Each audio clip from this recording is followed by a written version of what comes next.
Cédric Manara, bonjour. Bonjour. Merci de nous accompagner sur cette nouvelle semaine de Cas par Cas. C'est avec plaisir. Alors, est-ce que Sam, tu sais qui est Meg Whitman?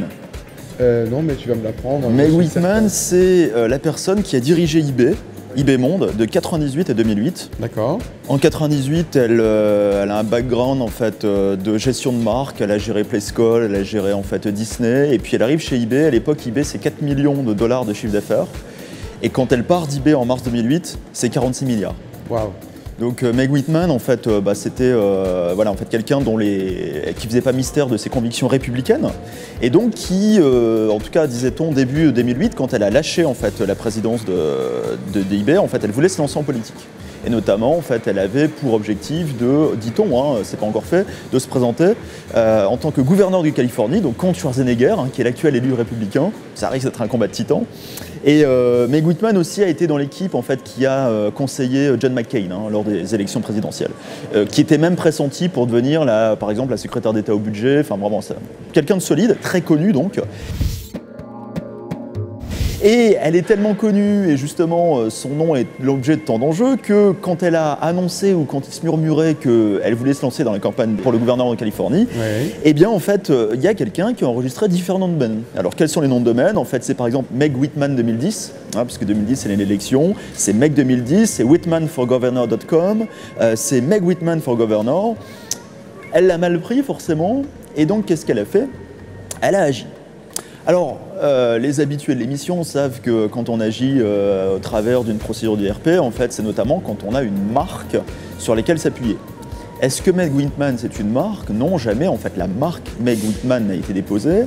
Mais en fait, il y a une extension de l'interprétation des termes en fait, de la procédure qui a permis, depuis 2001, à certaines célébrités de faire reconnaître que leur célébrité pouvait se traduire par l'existence de droits sur ce qui est en fait comme une marque. C'est-à-dire que là où en France, il faut avoir déposé un terme ou plusieurs termes pour pouvoir les enregistrer, en droit anglo-saxon, il est possible de revendiquer des droits sur un signe qu'on a utilisé en tant que marque, ce qu'on appelle les common law rights en fait.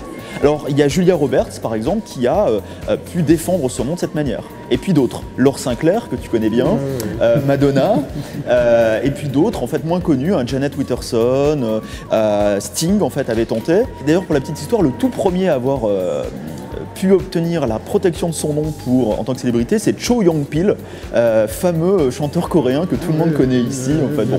Ce qui montre aussi en fait, la relativité de la notoriété dans l'espace électronique qu'est Internet. Cho Young-pil était très connu en Corée du Sud, absolument pas ailleurs, mais sa notoriété dans ce pays a fait qu'on a dit il est tellement connu qu'il a le droit à la protection de son nom, y compris dans la procédure d'IRP.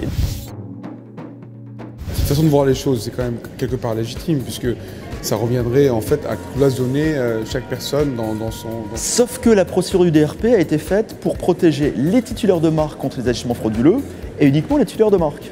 Donc étendre, comme ça a pu exister en fait, la protection au nom de célébrités ou à certaines dénominations sociales, quand on regarde ça avec l'éducation orthodoxe juridique française qu'on peut avoir, c'est pas rigoureux. En revanche, de la part des juristes anglo-saxons, ça n'est que la logique même en fait. Donc, et c'est là où aussi on voit que le regard qu'on porte sur les règles du DRP diffère selon la culture juridique qu'on a. Ce qui est très important dès lors qu'on travaille sur le nom de domaine qui sont forcément globalisés en fait. Donc Meg Whitman, elle dit voilà, moi je suis connu.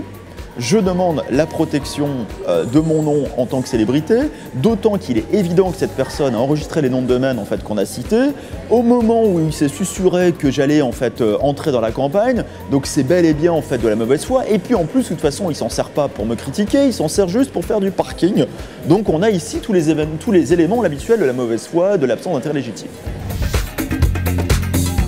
Alors en toute logique, elle aurait dû gagner. Sauf que, et c'est là où la décision est intéressante, en fait, on va dire, bon, Meg Whitman, oui, vous êtes connu. Oui, effectivement, la notoriété de l'eBay, c'est aussi la vôtre. Vous avez été interviewé en télé, vous avez fait les journaux, vous avez, en fait, pendant 10 ans, été la figure, en fait, d'eBay.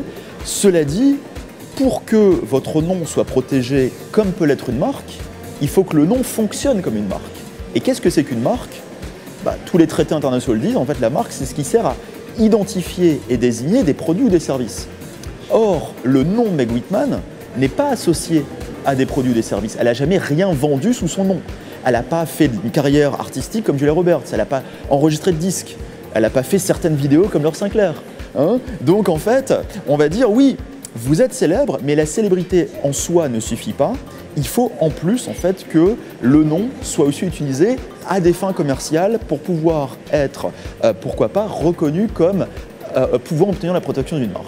Donc Meg Whitman, en fait, on lui a dit, vous passez votre tour, et puis c'est perdu. Alors on ne lui souhaite pas la même chose en fait pour ces élections, mais en tout cas, ça s'annonce mal. Très bien, très intéressant en tout cas. Merci Cédric. Merci. À la semaine prochaine.